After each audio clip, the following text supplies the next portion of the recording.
Welcome to Cafe Stories. I'm Alfie, your host for today's mystery. We're joining the remarkable Miss Marple today in the quaint village of St Mary Mead with the Larkspur Lane larcenies. Before we begin, I would love to know where in the world you are tuning in from today. Let me know in the comments. Settle in with a warm cup of tea, stay curious, and let's ease into this tale of garden thefts, rare orchids, and murder. The Greenhouse Strangler. Chapter 1. Tea and Troubles. It was a particularly fine Tuesday afternoon in May when Miss Marple arrived at Gossington Hall for tea with her friend Mrs. Bantry. The rhododendrons were in magnificent bloom, their vibrant colours making a striking display against the old grey stone of the house. Miss Marple, neat in her tweed costume, carrying her knitting bag, advanced up the path with a light step that belied her age. Mrs. Bantry greeted her with enthusiasm. "Jane, how delightful! You're just in time. Mrs. Pringle and Miss Weatherby have arrived only moments ago." Miss Marple smiled. She had expected a quiet tete-a-tete with Dolly Bantry, but was not displeased. Village news was always illuminating, and Mrs. Pringle, wife of the solicitor, was generally well informed. "I've set tea in the drawing-room," continued Mrs. Bantry, leading the way. "It's such a lovely day, but Mrs. Pringle was complaining of a draught." The drawing-room at Gossington Hall presented its usual comfortable appearance. Miss Weatherby, a thin, nervous lady who taught piano to the village children, was seated on the sofa while Mrs. Pringle occupied what had always been considered her chair near the fireplace. "Miss Marple, how fortuitous!" exclaimed Mrs. Pringle. "We were just discussing the most extraordinary occurrences on Larkspur Lane." Miss Marple seated herself carefully. "Indeed?" she inquired, accepting a cup of tea from Mrs. Bantry. "I don't believe I've heard anything unusual." "You haven't heard?" Miss Weatherby's voice rose slightly. "It's been nothing but thefts and mischief this past fortnight. Most disturbing indeed." "First it was my silver tea service," said Mrs. Pringle. "Not the entire set, mind you, just the sugar bowl and creamer. Most peculiar." "And then poor Mrs. Fortescue's brooch," added Miss Weatherby. "Victorian," she said, "a family piece with garnets." Mrs. Bantry, pouring tea, nodded gravely. "Yes, and now Miss Weatherby has had a most unsettling experience. Do tell Miss Marple about Emerson." Miss Weatherby set down her cup with a slight rattle. "My Emerson, my cat, you understand, disappeared for 2 days. When he returned, his fur had been dyed a most unnatural shade of blue on his tail and paws. I can't imagine what kind of person would do such a thing." "Most extraordinary," murmured Miss Marple, reaching for a cucumber sandwich. "And these events all occurred on Larkspur Lane?" "All within the past 10 days, confirmed Mrs. Pringle. "Inspector Slack says it's that cob boy, Reggie. Always been a troublemaker, that one." Miss Marple's faded blue eyes showed a momentary twinkle. "Young Reggie? I recall he had some trouble with Mr. Blacker's apple trees last autumn." "Precisely," said Mrs. Pringle triumphantly. "A petty thief and miscreant. His poor mother doesn't know what to do with him." "He was seen skulking about Mrs. Hawkesworth's garden yesterday," offered Miss Weatherby. "Mrs. Hawkesworth herself told me so when I was returning from my piano lessons." At the mention of Mrs. Hawkesworth, a slight silence fell over the group. Mrs. Bantry, ever the attentive hostess, hastened to offer more tea. "Mrs. Hawkesworth is well, I trust?" asked Miss Marple. "I understand she is quite devoted to her greenhouse." "Orchids," said Mrs. Pringle, with a slight sniff. "She talks of nothing else these days. That and her nephew coming to stay." "Gerald Hawkesworth," supplied Mrs. Bantry. "I met him at the post office yesterday. Rather abrupt manner, I thought." "His late father's banking business keeps him in London, I believe," said Mrs. Pringle, "though one wonders what brings him to St. Mary Mead now. Mrs. Hawkesworth was never particularly close to her brother's family." "Perhaps it's the orchids," suggested Miss Weatherby with a nervous laugh. I understand she's developed some special variety. She's to present it at the Horticultural Society meeting next week. Mrs. Hawksworth is rather accomplished at hybridization, I believe, said Miss Marple mildly. You would know about that, Miss Marple, with your gardens always so lovely, said Mrs. Bantry. Oh, did I mention that Mr. Preston has joined the society? Quite the enthusiast, apparently. He was discussing propagation methods with Colonel Bantry most energetically at the vicarage fete. Mr. Preston from Danemead Cottage? Inquired Miss Marple. The very same. Retired from India, I believe. He's taken the cottage for the season. Seems particularly interested in Mrs. Hawksworth's work. Miss Marple nodded thoughtfully. She was about to speak when the door opened and Colonel Bantry appeared. "Forgive the interruption, ladies," he said. "I've just had a telephone call from the vicar. It seems there's been another incident on Larkspur Lane. Mrs. Thompson's garden ornaments have vanished. 3 ceramic toadstools and a rather ghastly gnome." "How perfectly absurd!" exclaimed Mrs. Bantry. "Who would want such things?" "That cob boy, no doubt," said Mrs. Pringle firmly. "The curious thing," continued Colonel Bantry, "is that Mrs. Thompson also reported seeing someone in Mrs. Hawksworth's garden last night, someone with a torch, examining the greenhouse. She assumed it was Mrs. Hawksworth herself, but mentioned it to the vicar this morning." "Most peculiar," said Miss Weatherby, her hands fluttering. One doesn't like to think of prowlers," interrupted Mrs. Pringle. "Inspector Slack should speak to that cob boy immediately." Miss Marple had listened to the conversation with careful attention. Now she folded her hands in her lap and looked thoughtful. "It all seems rather theatrical, doesn't it?" she observed quietly. The others looked at her in surprise. "Theatrical, Miss Marple?" inquired Mrs. Bantry. "The nature of the thefts," explained Miss Marple. "A sugar bowl and creamer, but not the teapot. A brooch, a cat returned with dyed fur, garden gnomes. It reminds me rather of something that happened in the village years ago when Mrs. Eldon's maid was putting on amateur dramatics." She did not elaborate further, and the conversation soon turned to other matters, the vicar's sermon, the shortage of good help, and the weather prospects for the upcoming garden party at the vicarage. But as Miss Marple later made her way home along the quiet village lanes, she couldn't help but reflect on the curious incidents at Larkspur Lane and the sense of something not quite right, a feeling that had served her well on previous occasions. Chapter 2. Whispers in the Garden.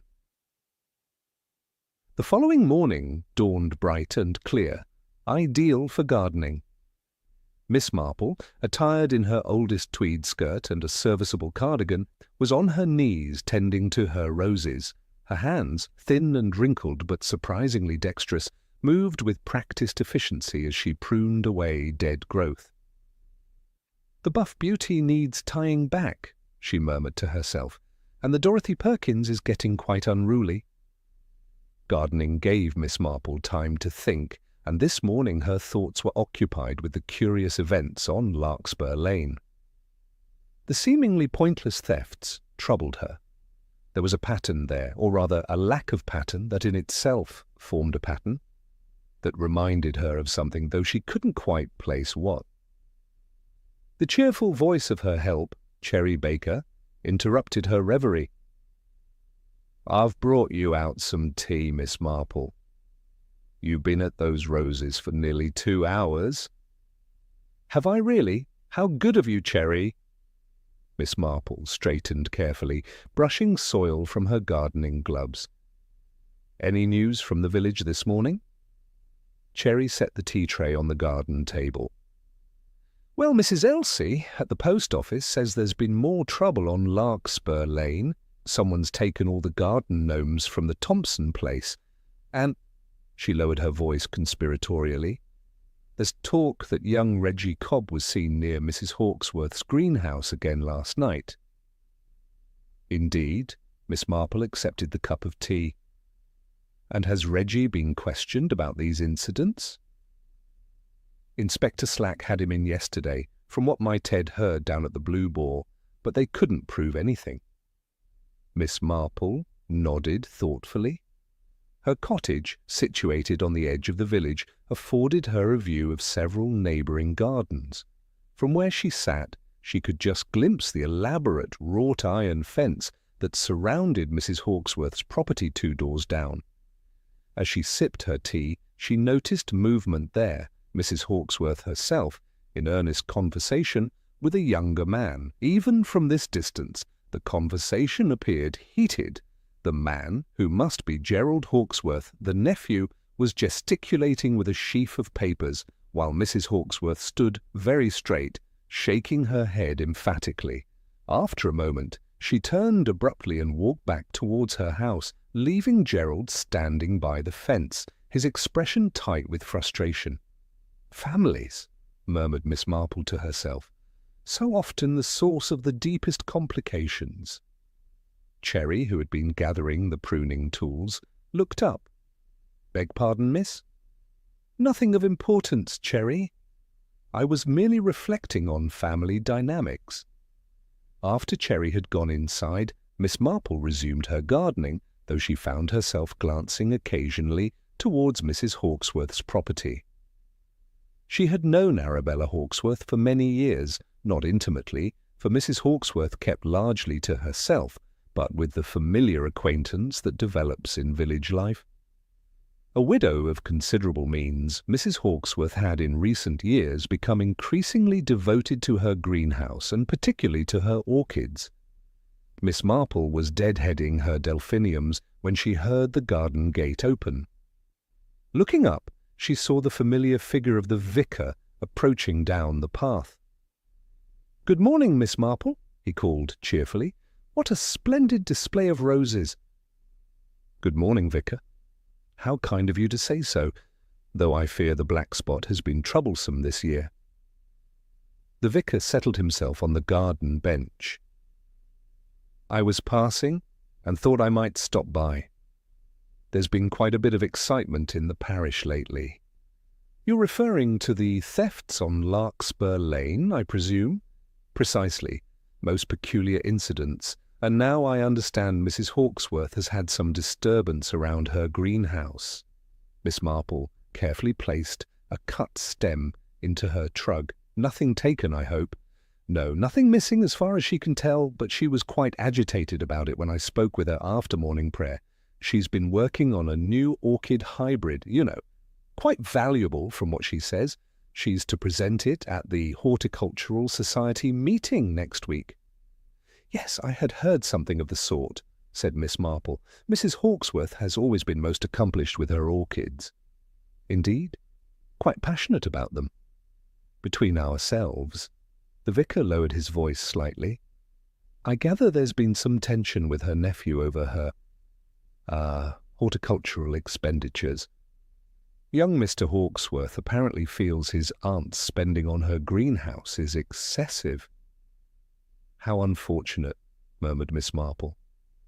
"Family disagreements are always distressing." "Quite so, but Mrs. Hawksworth was most emphatic that her newest hybrid would justify everything, something about patent rights and royalties. I'm afraid I didn't fully understand the technical aspects." Miss Marple nodded sympathetically. The commercialization of specialized plant varieties can be quite complex, I believe. The vicar looked at her with mild surprise. "You seem well informed on the subject, Miss Marple." "Oh, merely general knowledge gleaned from gardening journals," she replied modestly. "One does pick up bits and pieces over the years." Their conversation drifted to parish matters, and shortly thereafter the vicar took his leave. Miss Marple returned to her gardening, but her mind was active beneath the brim of her faded straw hat. Later that afternoon, Miss Marple made her way to the village post office. Mrs. Elsie, who combined her postal duties with a flourishing trade in gossip, was serving Miss Weatherby when Miss Marple entered. "And I said to her," Mrs. Elsie was saying, "that young man has no business prowling around at night. If he's seen near Mrs. Hawksworth's greenhouse again, Inspector Slack should be informed immediately." "Quite right," agreed Miss Weatherby nervously, "especially after what happened to my poor Emerson. One shudders to think what might be taken next." Miss Marple browsed among the birthday cards as she waited her turn. By the window she noticed two women speaking in low voices, Mrs. Pringle and a stout, red-faced woman, whom Miss Marple recognized as Mrs. Hartley from the village shop. "Spotted him there again last night," Mrs. Hartley was saying, and not an hour later Mrs. Hawksworth was having words with Mr. Preston over the garden fence. "Mr. Preston?" responded Mrs. Pringle. "About what, I wonder?" "Something about breeding rights," Ted heard. "You know he does the gardens for Mr. Preston twice weekly." Very heated it was. Mrs. Hawksworth said something about registration papers and Mr. Preston looking altogether too interested in her greenhouse. Miss Marple selected a card with a watercolour of roses and moved to the counter. As Mrs. Elsie wrapped it in paper, Miss Marple inquired mildly about the weather forecast. "They say it's to be fine through Thursday," replied Mrs. Elsie, "though my rheumatism tells me different. Have you heard about the goings-on at Larkspur Lane, Miss Marple?" "I've heard various accounts," said Miss Marple, "most perplexing." Walking home with her purchase, Miss Marple reflected on what she had overheard. The matter of Mrs. Hawksworth's orchid hybrid, the nephew's displeasure, Mr. Preston's apparent interest. These fragments began to form a picture in her mind, though its outlines remained indistinct. She recalled a similar situation some years ago with Mrs. Beddoes and her prize dahlias, though that had merely resulted in wounded feelings rather than anything more sinister. As she turned on to her garden path, Miss Marple noticed a moving shadow beyond Mrs. Hawksworth's fence. Someone was in the garden, stooped over as if examining plants. For a moment she thought it might be Reggie Cobb, but the figure straightened, revealing itself to be Mr. Preston. He stood for a moment, making a note in a small book, then moved purposefully toward Mrs. Hawksworth's greenhouse. Miss Marple's eyes narrowed thoughtfully as she watched him disappear inside. Chapter 3. Death Among the Orchids. The news broke at precisely 10:17 the following morning. Miss Marple was just placing a freshly baked Victoria sponge on the kitchen table when the telephone rang. Cherry answered it, and moments later appeared in the doorway, her young face unusually pale. "It's Mrs. Bantry, miss," she said, in a hushed voice. "She says there's been a murder at Mrs. Hawksworth's." Miss Marple received this intelligence with remarkable composure. "Thank you, Cherry," she said, taking the telephone receiver. "Dolly?" "Yes, I hear there's been some dreadful news." Mrs. Bantry's voice came through, high-pitched with excitement. "Jane, the most awful thing. Mrs. Hawksworth has been found dead, murdered, in her greenhouse, strangled. Mrs. Elsie just telephoned to tell Arthur. The whole village is in an uproar." "How distressing," said Miss Marple. "When was she found?" "This morning by her gardener, Hopkins. He arrived at 9 o'clock as usual and found her among her orchids. Apparently she's been dead since last night." "Jane, do you think... could it be connected to those strange thefts?" "It would seem rather a significant escalation," murmured Miss Marple thoughtfully. "Arthur says Inspector Slack is already convinced it's that Cobb boy. Apparently they found a footprint matching his boots near the greenhouse." "I see," said Miss Marple. There was a slight pause before she added, "Will you be calling on the household? One does like to express condolences in person." "I was thinking of going over this afternoon. Would you care to accompany me?" "That would be most suitable. Shall we say 3 o'clock? After replacing the receiver, Miss Marple sat very still for a moment, her faded blue eyes thoughtful. Cherry, who had been hovering anxiously, spoke up. "Is it true then, miss?" "About poor Mrs. Hawksworth?" "I'm afraid so, Cherry." "They're saying it was that Reggie Cobb," ventured Cherry. Ted saw him running past the Blue Boar last night, looking all shifty-like." "Indeed," said Miss Marple, non-committally. By early afternoon, St. Mary Mead was in a state of barely suppressed excitement. Murder was, after all, a conversational resource of considerable value. As Miss Marple made her way to Gossington Hall to meet Mrs. Bantry, she noted several small clusters of villagers engaged in animated discussion. "Always knew that Cobb boy would come to no good," she overheard Mrs. Pringle saying outside the butcher's shop. "Taking a human life over a few garden ornaments, it doesn't bear thinking about." At Gossington Hall, Mrs. Bantry greeted her with nervous energy. "Jane, I've just had Colonel Melchett on the telephone.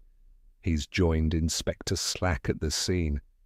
It seems they're quite certain it was Reggie Cobb. He's disappeared, you know." "Has he indeed?" murmured Miss Marple, straightening her gloves. "Ran off last night and hasn't been seen since. And now there's proof, a footprint by the greenhouse that matches those peculiar boots of his. And Hopkins says a pot was knocked over, a valuable orchid, apparently." The short drive to Larkspur Lane was punctuated by Mrs. Bantry's excited speculations. When they arrived at Mrs. Hawkesworth's substantial Victorian residence, they found a police constable stationed at the gate, but Mrs. Bantry's position in the village secured their admission to the house. The drawing-room presented an unusual scene. Inspector Slack, looking grim, was questioning a pale young man whom Miss Marple identified as Gerald Hawkesworth. Colonel Melchett stood by the fireplace, while a nervous-looking woman whom Miss Marple did not recognize sat stiffly on a chair by the window. "Mrs. Bantry, Miss Marple," said Colonel Melchett, nodding to them. "I'm afraid you've come at a difficult time." "We felt we should pay our respects," said Mrs. Bantry. "Such a shocking thing, poor Mrs. Hawkesworth." Inspector Slack looked up with barely concealed impatience.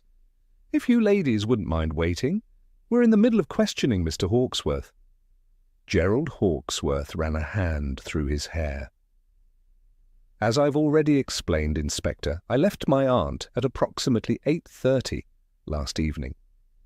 She was in perfectly good health and mentioned she was going to work in her greenhouse. We had—" He hesitated. "A minor disagreement over some family papers, but it was nothing significant." "And you went directly back to the Rose and Crown after that?" pressed Inspector Slack. "I did. You can confirm it with the landlord. I had a drink in the public bar and retired to my room before 10. "I see." Inspector Slack made a note. "And you were not aware of your aunt's valuable orchid hybrid or the papers relating to its patent?" A flash of something, surprise perhaps, or annoyance, crossed Gerald Hawkesworth's face. "I knew she was working on something she considered important, but the details of her horticultural pursuits didn't interest me particularly." The woman by the window cleared her throat. "Mrs. Hawkesworth was most secretive about her new hybrid, Inspector, even to me, and I've been her companion for 3 years. "Thank you, Miss Brewster," said Colonel Melchett. "Now, I understand Mrs. Hawkesworth was last seen alive by Hopkins, the gardener, when he left at 6 yesterday evening." Miss Marple, who had been quietly observing, ventured a gentle question. "Might I inquire if anything was taken from the greenhouse?" Inspector Slack looked at her with slight irritation. "That's police business, Miss Marple." "But surely it would help to establish a motive," persisted Miss Marple mildly.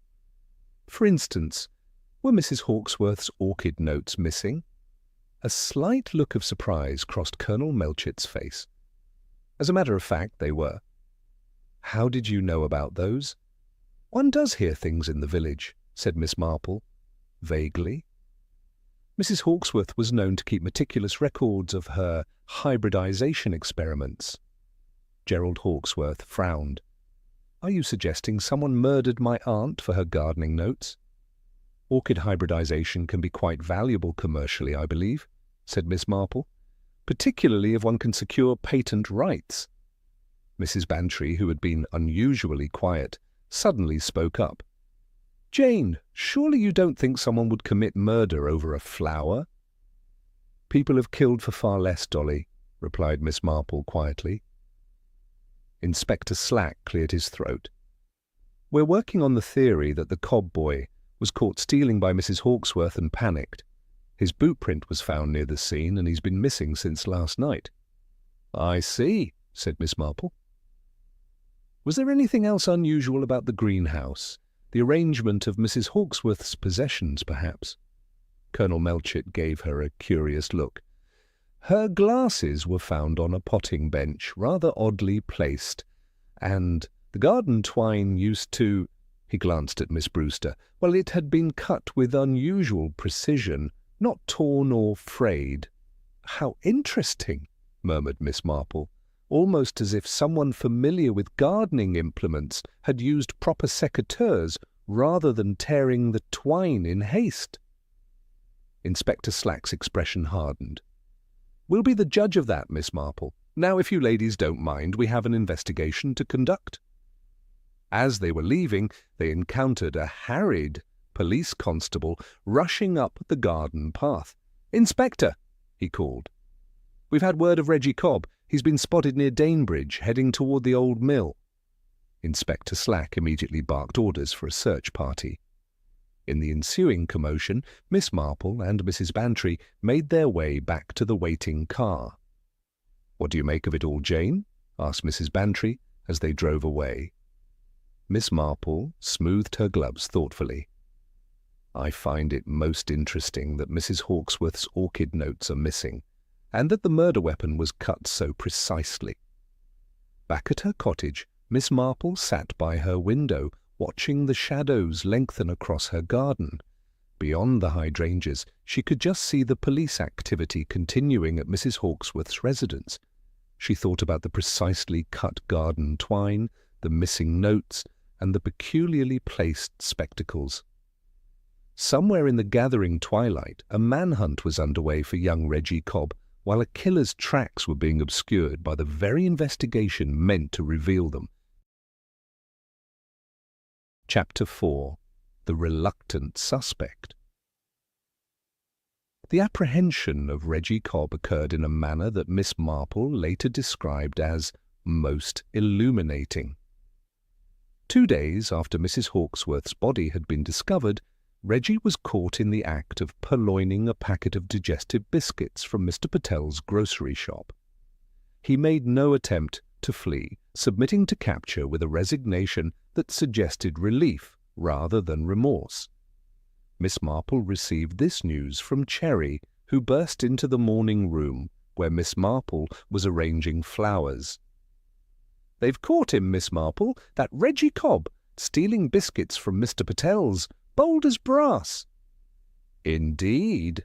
Miss Marple paused, a stem of larkspur balanced delicately between her fingers.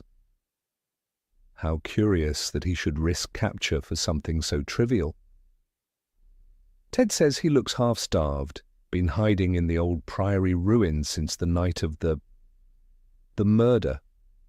Cherry lowered her voice on the last word, as though murder itself might appear if spoken of too loudly.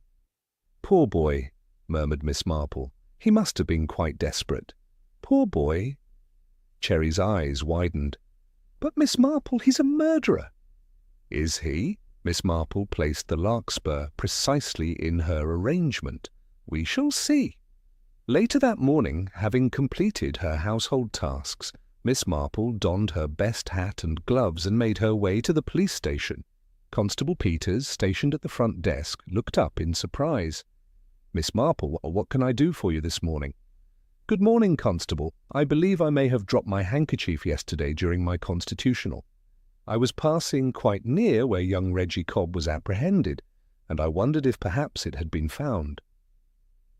Constable Peters looked doubtful.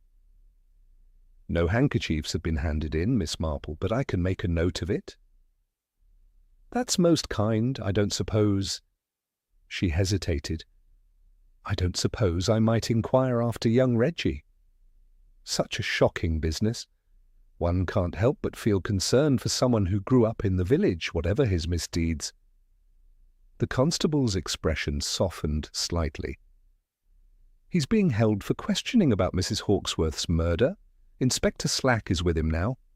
As if on cue, a door at the end of the corridor opened, and Inspector Slack emerged, his face set in lines of frustration. He stopped short at the sight of Miss Marple. "Miss Marple, this is an official police investigation. What brings you here?" "A lost handkerchief, Inspector. Pure coincidence, I assure you." She smiled gently. "I gather you're interviewing young Reggie?" Inspector Slack's frown deepened. "We are. And despite what everyone in this wretched village seems to think, my job would be considerably easier without civilian interference." "Of course, Inspector." "Has Reggie confessed to Mrs. Hawkesworth's murder?" A muscle twitched in Inspector Slack's jaw. "He admits to the thefts, claims they were pranks, if you can believe it, but is denying any knowledge of the murder." "How interesting." Miss Marple adjusted her gloves. "And the evidence against him?" "Is substantial. Now, if you'll excuse me, Miss Marple."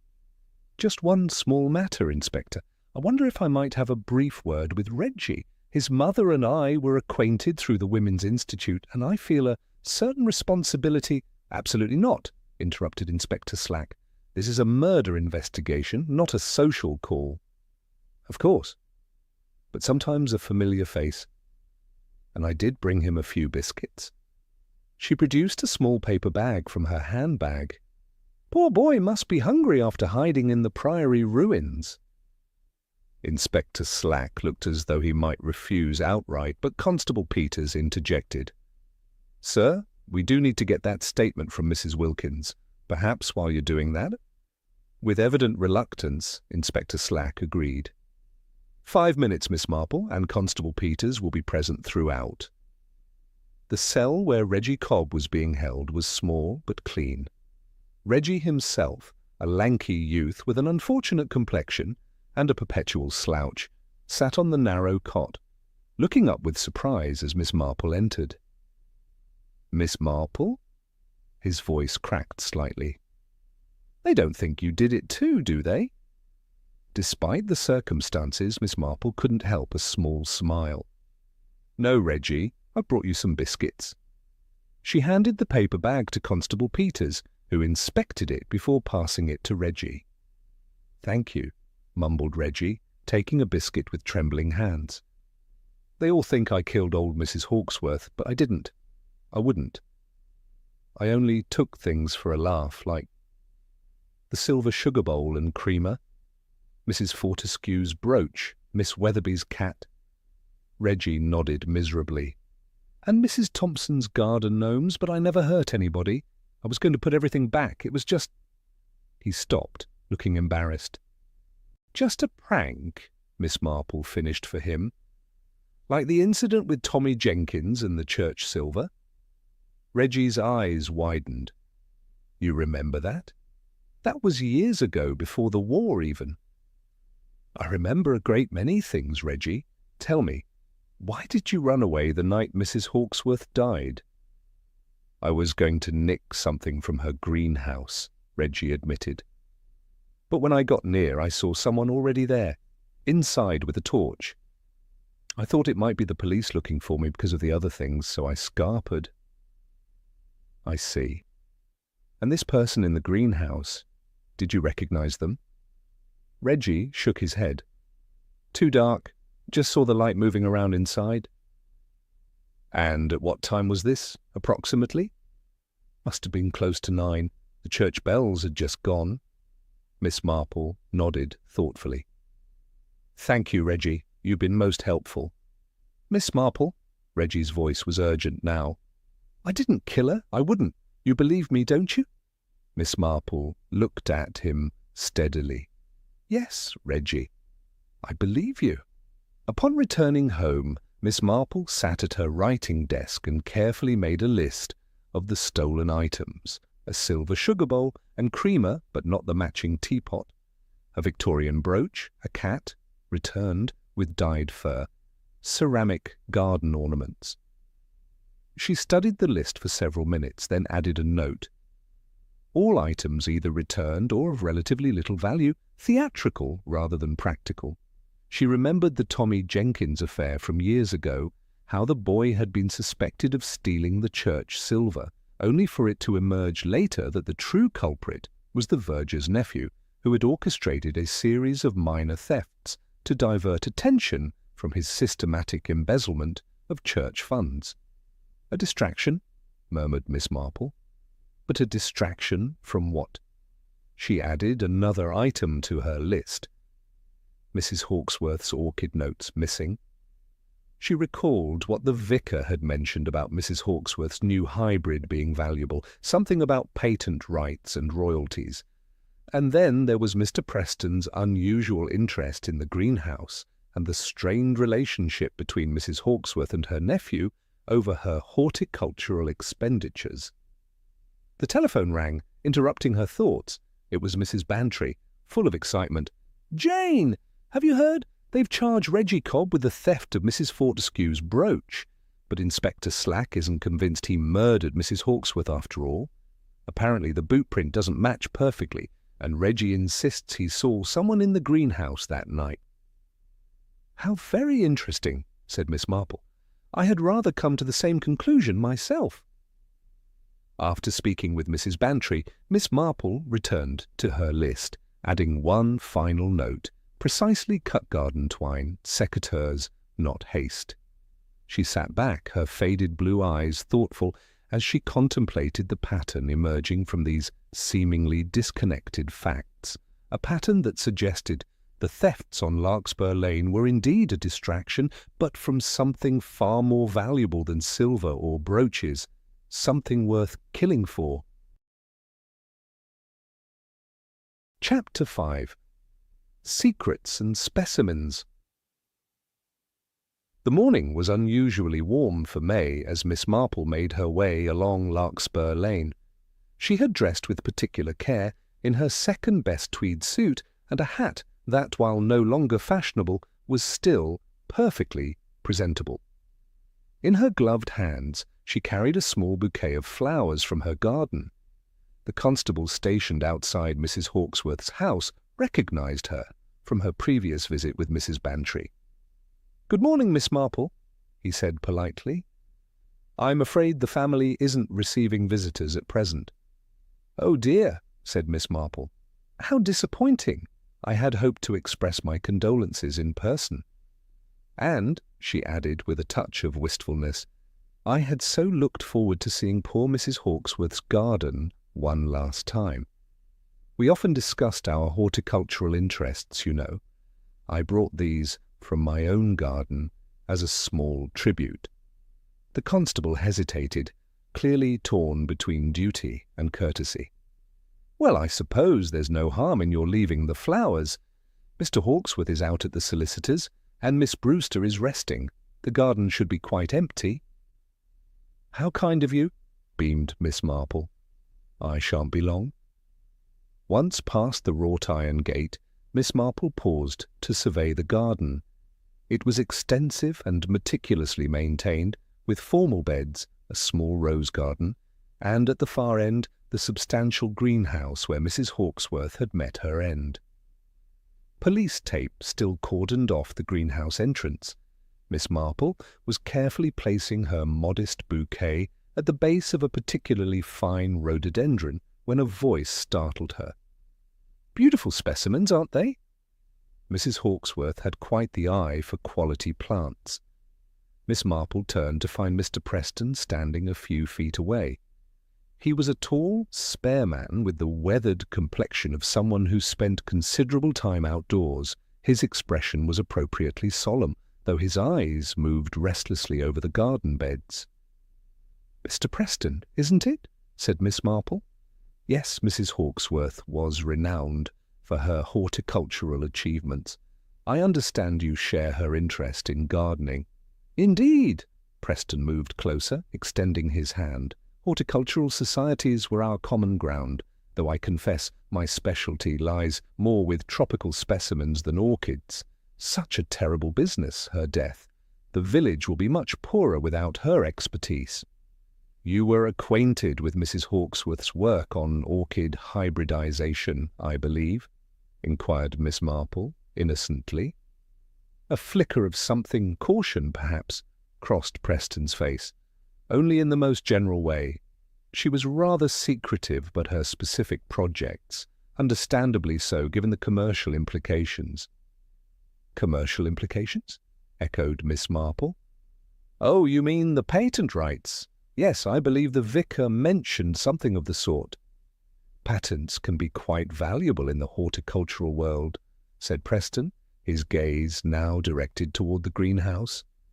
A successful hybrid can generate significant royalties. I understand Mrs. Hawksworth was planning to present something rather special at the upcoming society meeting. Before Miss Marple could respond, an irritable voice called from the direction of the house. I say, what's going on here? Constable, I thought I made it clear we weren't receiving visitors. Gerald Hawksworth strode across the lawn toward them, his expression thunderous. He was a man in his mid-30s, expensively if carelessly dressed, with features that might have been handsome were they not set in lines of perpetual discontent. Mr. Hawksworth, said Miss Marple, I do apologize for the intrusion. I merely wanted to leave some flowers in memory of your aunt. Mr. Preston and I were just discussing her remarkable contributions to horticulture. Gerald Hawksworth gave a dismissive gesture. Yes, yes, my aunt's precious plants. That's all anyone in this wretched village can talk about, as if a few flowers were worth the expense, and— He broke off abruptly, glancing at Preston. I wasn't aware you two were acquainted. We've just met, Preston explained smoothly. I came to pay my respects, as did Miss Marple. Your aunt was very well regarded in the horticultural community. So I've been told, repeatedly. Gerald's tone was terse. Well, I appreciate the sentiment, but we're rather occupied with funeral arrangements and legal matters, if you'll excuse me. Of course, murmured Miss Marple. Such a difficult time. I don't suppose you've had any word on your aunt's missing papers, the ones relating to her new hybrid? Gerald Hawksworth stared at her with undisguised surprise. How do you know about those? Village gossip, I'm afraid, said Miss Marple apologetically. One does hear things, and the police mentioned that some papers were missing when Mrs. Bantry and I called previously. The police should learn to be more discreet, said Gerald curtly. But no, the papers haven't been found. Not that they would mean anything to me. My aunt's obsession with her plants was frankly incomprehensible. If you'll excuse me, I have matters to attend to. With a curt nod, he turned and strode back toward the house. Mr. Preston raised an eyebrow. Not a gardening enthusiast, it seems. No, agreed Miss Marple. I believe there was some friction regarding Mrs. Hawksworth's horticultural expenditures. Preston nodded. Common enough in families. One person's passion is another's folly. He glanced at his watch. I should be on my way. A pleasure meeting you, Miss Marple. Left alone, Miss Marple took the opportunity to wander a little further in the garden, ostensibly admiring the plantings, but keeping a watchful eye on the house. When she was certain no one was observing, she made her way closer to the greenhouse. The police tape prevented her from entering, but through the glass panels she could see the interior. The central workbench where Mrs. Hawksworth had presumably been found was now clear, but the surrounding shelves were still crowded with orchids in various stages of growth. Miss Marple's gaze was drawn to a shelf near the back, where several pots stood with labels but no plants, empty spaces in an otherwise crowded collection. On her way out, Miss Marple paused by a small table on the veranda where several gardening journals were stacked. The topmost one, she noticed, had several pages marked with slips of paper. Glancing toward the house and seeing no one, she quickly flipped to one of the marked pages. It was an article on recent developments in orchid breeding, with a paragraph heavily underlined. The registration of new orchid hybrids with the Royal Horticultural Society ensures legal protection of naming rights, while patent applications can secure commercial propagation rights for the developer.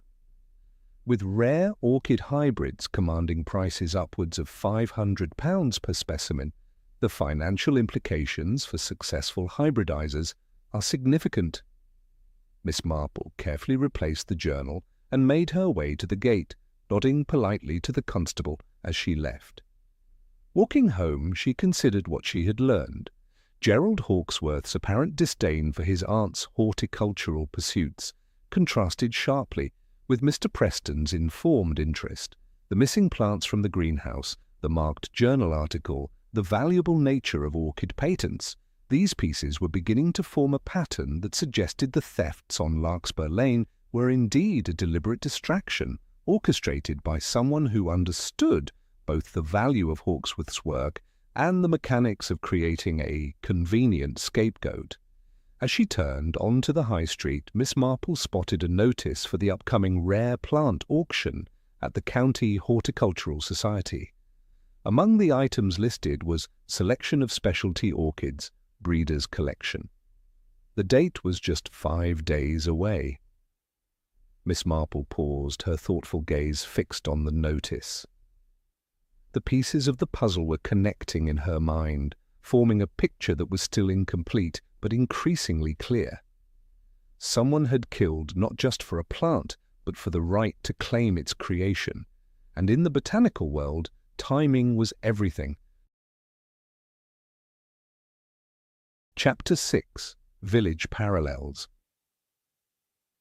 The following afternoon found Miss Marple in her garden room, entertaining Mrs. Bantry and Dr. Haydock to tea.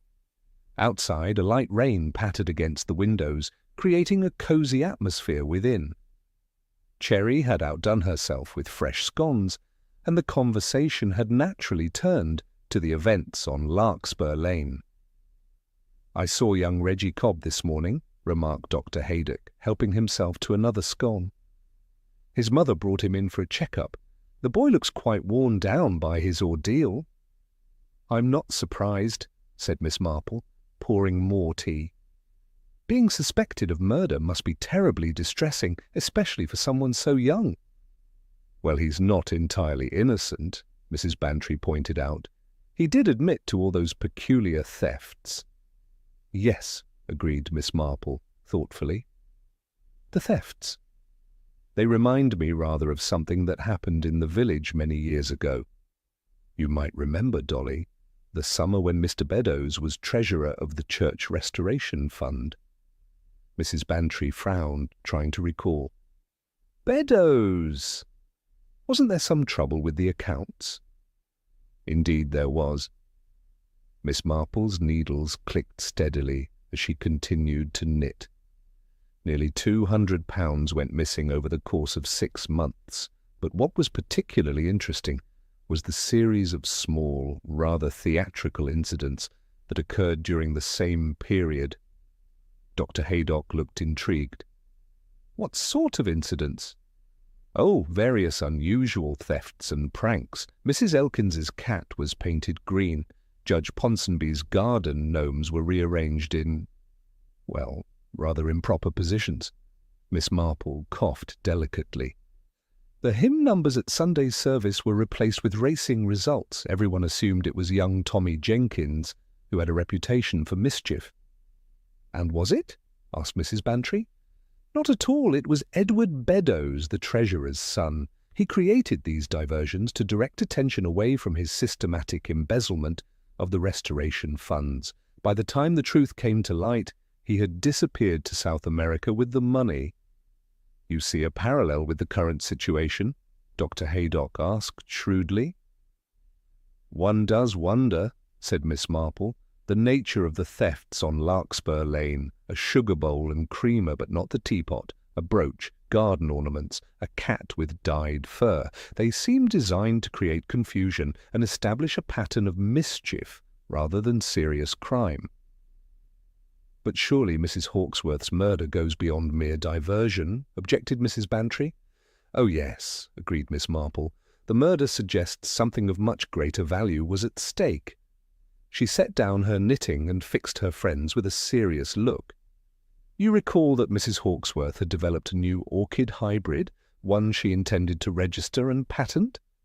Before either could respond, there was a knock at the door, and Cherry entered to announce Inspector Slack's arrival. The inspector looked, as usual, both efficient and irritable. "Miss Marple," he began without preamble, "I understand you've been asking questions about Mrs. Hawkesworth's greenhouse." "I merely paid my respects and left some flowers from my garden," replied Miss Marple mildly. "Good afternoon, Inspector. Won't you have some tea?" Inspector Slack declined with a curt gesture. "I'm here on official business. It seems your theory about Reggie Cobb might have some merit. The boot print we found doesn't match his exactly. It's similar, but the heel pattern is different." "How interesting," murmured Miss Marple. "And have you had any luck locating Mrs. Hawkesworth's missing papers?" "The ones relating to her orchid hybrid?" The inspector's expression sharpened. "How do you know about those?" "When we visited after the murder, you mentioned that her orchid notes were missing," Miss Marple reminded him. "It seems significant, especially given what I've since learned about the value of new orchid varieties." Inspector Slack frowned. "We're pursuing several lines of inquiry, but I'd appreciate it if you'd leave the investigating to the police, Miss Marple." After extracting a promise from Miss Marple to refrain from further visits to the Hawkesworth residence, Inspector Slack departed. Dr. Haydock, who had observed the exchange with interest, turned to Miss Marple. "You seem to have formed some definite ideas about this case, Jane. Care to share them?" Miss Marple resumed her knitting, her needles moving in a steady rhythm. "It's merely speculation at this point, but I believe Mrs. Hawkesworth's murder is connected to her work on orchid hybridization. The missing papers would presumably include her notes on the new variety and possibly the registration documents for the Royal Horticultural Society." "Registration documents?" queried Mrs. Bantry. "Yes. For a new plant variety to be officially recognized and therefore patentable, it must be properly registered. The timing is significant, I think. The County Horticultural Society is holding their rare plant auction this weekend." "You think someone killed Mrs. Hawkesworth to steal her orchid?" Mrs. Bantry looked sceptical. "Not just the plant itself, but the right to claim its development," corrected Miss Marple. "With the proper documentation, a new orchid hybrid could be quite valuable, especially if it has unusual characteristics or commercial potential." Dr. Haydock nodded slowly. "And I suppose, with Mrs. Hawkesworth gone, there would be no one to dispute such a claim." "Precisely." Miss Marple set down her knitting and reached for a sheet of paper on the side table. "I've been considering who might have both the botanical knowledge and the opportunity. Mr. Preston is clearly knowledgeable about plants, though he claims his specialty is tropical specimens rather than orchids. Gerald Hawkesworth stood to inherit his aunt's estate, but seems to have little interest in horticulture." "What about the companion? Miss Brewster, wasn't it?" suggested Mrs. Bantry. "She lived in the house and would have had access to the greenhouse." "Yes, and there's also Hopkins, the gardener." Miss Marple paused. "I wonder, Dr. Haydock, if you might drive me to the County Horticultural Society tomorrow? I'd like to inquire about their registration procedures." Later that afternoon, after her guests had departed, Miss Marple walked to the village to attend the annual flower show at the church hall. As the rain had stopped, there was a good turnout of villagers eager to discuss the latest developments in the Hawkesworth case, while admiring the floral displays. Miss Marple paused by an exhibit of ornamental plants, where she observed Mr. Preston examining a collection of exotic specimens. He moved methodically from plant to plant, occasionally making notes in a small book. His attention to detail was impressive, his knowledge evident in the precise way he inspected each specimen. At one point he looked up and caught Miss Marple watching him. With a courteous nod he approached her. "Miss Marple, Are you a competitor today?" "Oh, no," she replied with a self-deprecating smile. "My modest blooms couldn't possibly compete, but I do enjoy seeing the village's best efforts. You seem quite knowledgeable about plants, Mr. Preston." "A lifelong interest," he acknowledged, though Mrs. Hawksworth was the true expert. Such a tragedy to lose her, especially with her new hybrid so close to registration. Miss Marple's eyes widened slightly. "You knew about her new hybrid?" A fleeting expression, caution perhaps, crossed Mr. Preston's face before he smiled. "Only in general terms. She mentioned it at the last society meeting, quite excited about its potential, though characteristically secretive about the details. If you'll excuse me, I should pay my respects to the vicar." As she watched him move away, Miss Marple's thoughtful gaze noted the precision of his movements, the careful way he handled the plants. The same kind of precision, perhaps, that would be required to cut a length of garden twine with clean, deliberate strokes, rather than in haste or panic. Chapter 7. The Pattern Emerges. The county library was nearly empty when Miss Marple arrived the following morning. She had dressed with particular care, wearing her best tweed suit and a hat that, while unfashionable, still conveyed a certain dignity. The librarian, Miss Price, looked up with mild surprise as Miss Marple approached the reference desk. "Good morning, Miss Marple. How unusual to see you here on a Thursday. Your garden club meets on Thursdays, does it not?" "Usually, yes," agreed Miss Marple. "But I've developed a particular interest in orchid cultivation, and I was hoping you might have some reference materials on the subject." Miss Price adjusted her spectacles. "Orchids? Yes, I believe we have Milligan's tropical orchids and their cultivation, and perhaps something on hybridization techniques. The botanical section is rather limited, I'm afraid."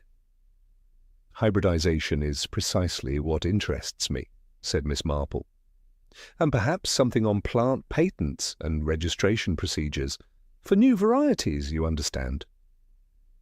20 minutes later, Miss Marple was seated at a corner table, surrounded by several slim volumes and a rather more substantial tome entitled Commercial Aspects of Botanical Innovation, Patents, Rights and Regulations. She read with careful attention, occasionally making notes in a small notebook she had brought for the purpose. "Most illuminating," she murmured to herself as she consulted a chapter on registration requirements. The Royal Horticultural Society's process was quite specific: detailed documentation of the hybridization process, photographic evidence, and verification by established experts. Most interesting of all was the provision that the first person to register a new variety secured the naming rights and potential patent benefits, even if others had been working on similar hybrids. By noon, Miss Marple had filled several pages with notes. She thanked Miss Price and made her way to the village tea shop, where she had arranged to meet Dr. Haydock. "Research going well?" he inquired, after they had ordered tea. "Very informative, thank you." Miss Marple adjusted her gloves. "I wonder, might you be able to drive me to the County Horticultural Society this afternoon? It's in Danebridge, I believe." Dr. Haydock raised an eyebrow. "Playing detective again, Jane? Inspector Slack won't be pleased." "Oh, I'm merely satisfying my curiosity about gardening matters," Miss Marple replied innocently. "And perhaps learning a little about orchid registration procedures." Dr. Haydock's car was old but well-maintained, and the drive to Danebridge passed pleasantly. The County Horticultural Society occupied a handsome Georgian building with extensive gardens at the rear. A sign at the entrance announced the upcoming rare plant auction, now just 3 days away. The receptionist, a brisk woman in her 40s, looked up as they entered. "May I help you?" "I do hope so," said Miss Marple, with her most benign smile. "I'm interested in the procedure for registering a new plant variety." My late friend Mrs. Hawkesworth often spoke of the process, but I'm afraid I never properly understood it." At the mention of Mrs. Hawkesworth, the receptionist's expression softened. "Oh yes, poor Mrs. Hawkesworth, such a tragedy. She was one of our most respected members." "Was she planning to register a new variety soon?" inquired Miss Marple. "She had mentioned a new orchid hybrid at our last monthly meeting. Quite excited about it, though characteristically secretive about the details. She was due to present it next week." The receptionist hesitated. "I suppose I shouldn't be gossiping about members, but there was quite a stir when she hinted that her new hybrid might revolutionize commercial orchid breeding." "Indeed. How fascinating." Miss Marple leaned forward slightly. "And would her documentation have been submitted already?" "Oh no, that would happen at the official presentation. The registration committee reviews the documentation, examines the specimen, and if everything is in order, initiates the application to the Royal Horticultural Society." The receptionist lowered her voice. "Between ourselves, there was some competition in that area. Mr. Preston, another of our members, has also been working on orchid hybrids. There was a bit of tension at the last meeting when Mrs. Hawkesworth mentioned her breakthrough. After gathering a few more details about the registration process, Miss Marple thanked the receptionist and rejoined Dr. Haydock, who had been examining displays of prize-winning plants in the lobby. "Learn anything useful?" he asked, as they walked back to the car.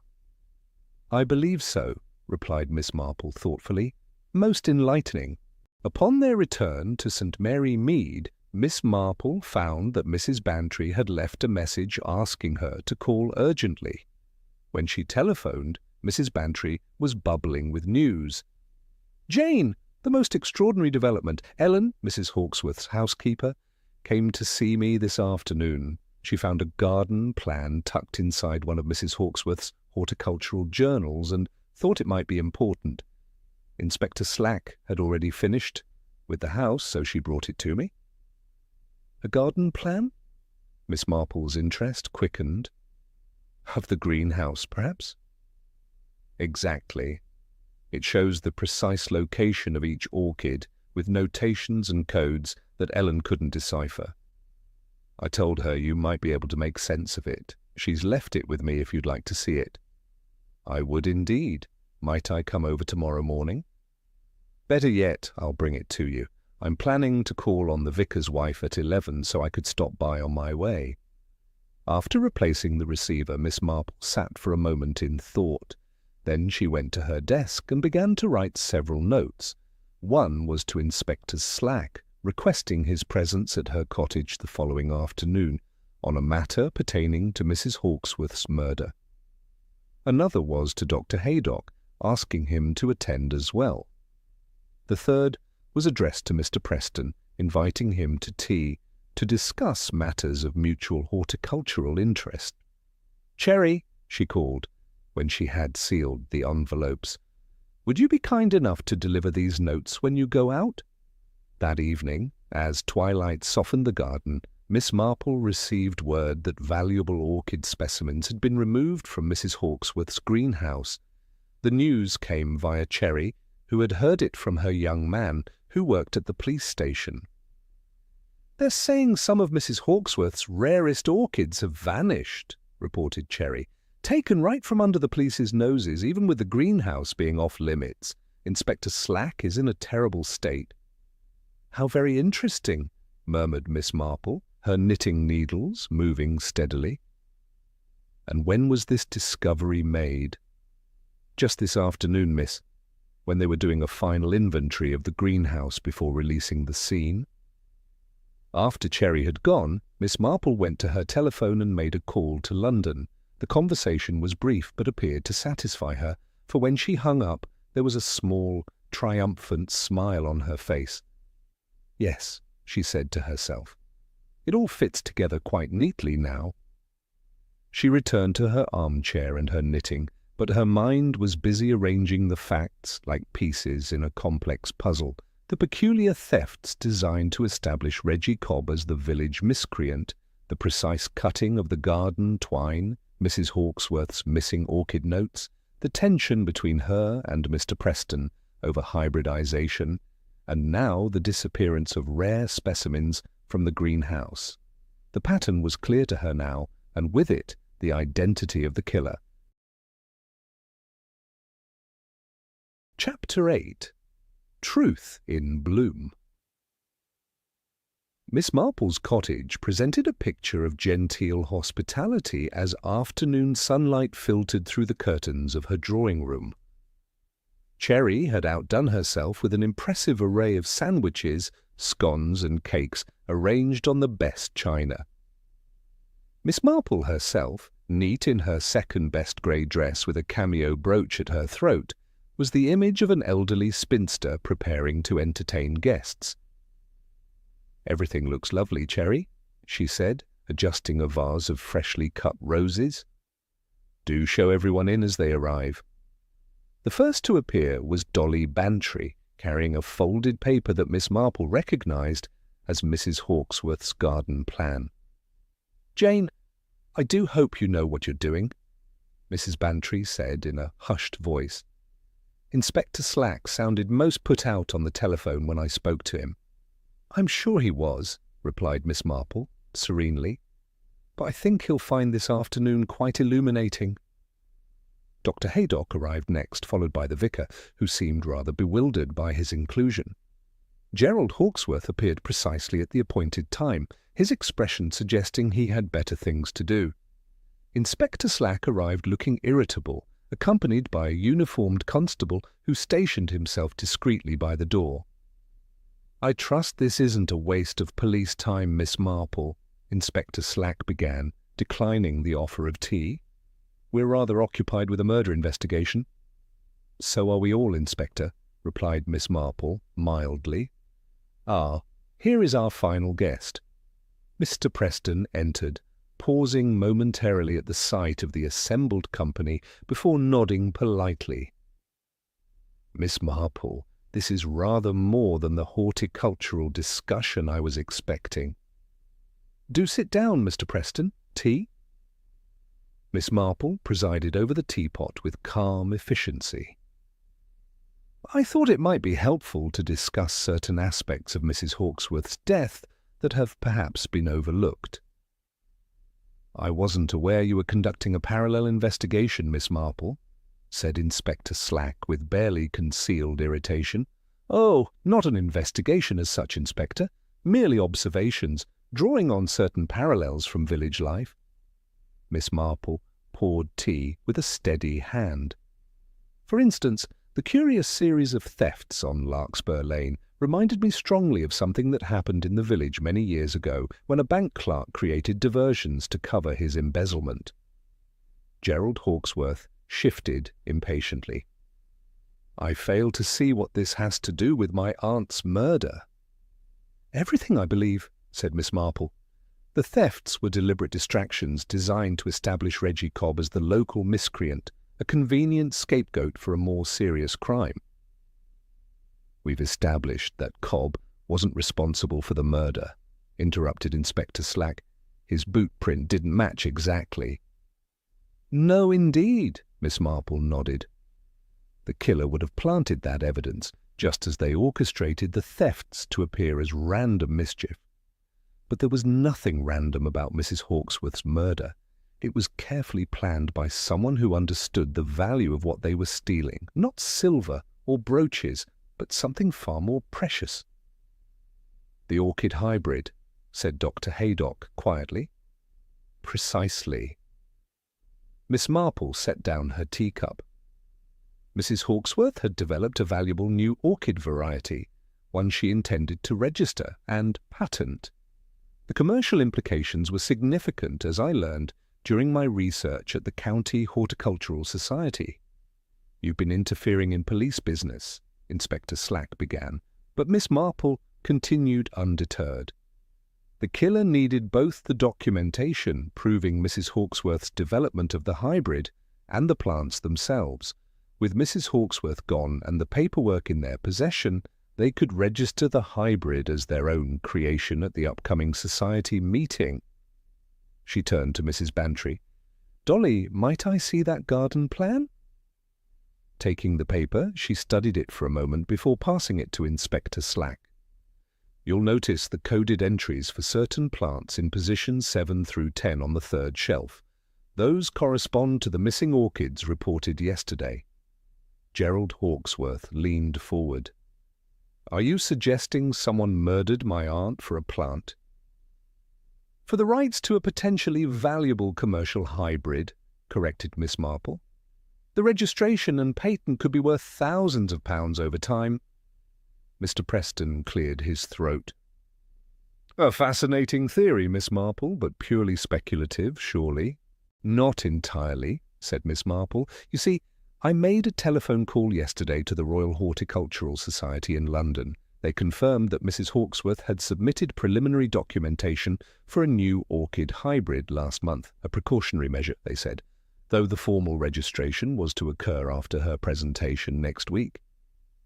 A subtle change came over Mr. Preston's face, a tightening around the eyes, a slight tension in his posture. "Furthermore," continued Miss Marple, "I believe Mrs. Hawksworth discovered that someone had been examining her greenhouse without permission. Perhaps she caught them making notes about her hybrid, notes they intended to use to claim the discovery as their own. This led to a confrontation and ultimately to murder." "And who is this phantom orchid thief?" demanded Gerald Hawksworth sceptically. Miss Marple turned to Inspector Slack. "The evidence is quite clear, I think. The garden twine used to strangle Mrs. Hawksworth was cut with precise, deliberate strokes, the work of someone familiar with gardening tools, not a panicked youth like Reggie Cobb. Mrs. Hawksworth's glasses were found placed on a potting bench, suggesting she had been working when interrupted. And most tellingly, certain rare orchid specimens have now vanished from the greenhouse, specimens that match the coded entries in her garden plan." She looked directly at Mr. Preston. "It reminds me rather of Miss Hartnell's seamstress, who once attempted to claim another dressmaker's design as her own. When confronted, she too resorted to desperate measures." "This is absurd," said Mr. Preston, though his voice lacked conviction. "I hardly knew Mrs. Hawksworth." "On the contrary," replied Miss Marple, "you were both members of the same horticultural society. You both specialized in rare plant varieties, and according to the society's receptionist, there was tension between you at the last meeting when Mrs. Hawksworth mentioned her breakthrough." "Circumstantial," muttered Preston, but his face had grown pale. "Perhaps," agreed Miss Marple, "but I believe a search of Mr. Preston's cottage would reveal both the missing orchid specimens and Mrs. Hawksworth's hybridization notes, and possibly even a pair of boots matching the print found by the greenhouse, boots purchased, I suspect, to match Reggie Cobb's distinctive footwear." A tense silence fell over the room. Then with startling suddenness Mr. Preston rose to his feet, only to find his way blocked by the constable at the door. "You have no proof," he said, his composure finally cracking. "None whatsoever." "The orchids will be proof enough," said Inspector Slack, who had been listening with growing interest. "And I'd venture we'll find traces of soil from Mrs. Hawksworth's greenhouse on your shoes or clothing. Murder leaves its traces, Mr. Preston." Later that evening, after Inspector Slack had taken Mr. Preston away and the other guests had departed, Miss Marple sat quietly in her garden. The roses needed deadheading, she noted absently, and the delphiniums would require staking after the recent rain. Her thoughts returned to Mrs. Hawksworth and her fatal passion for orchids. How strange that beauty could inspire such darkness, that the creation of something lovely could lead to such ugliness of spirit. But then, as Miss Marple had observed many times over her long life in St. Mary Mead, human nature remained constant whether in great cities or small villages. Greed, jealousy, and the desire for recognition could flourish anywhere, even among the refined atmosphere of horticultural societies. The Larkspur Lane larcenies, she murmured to herself with a small, sad smile.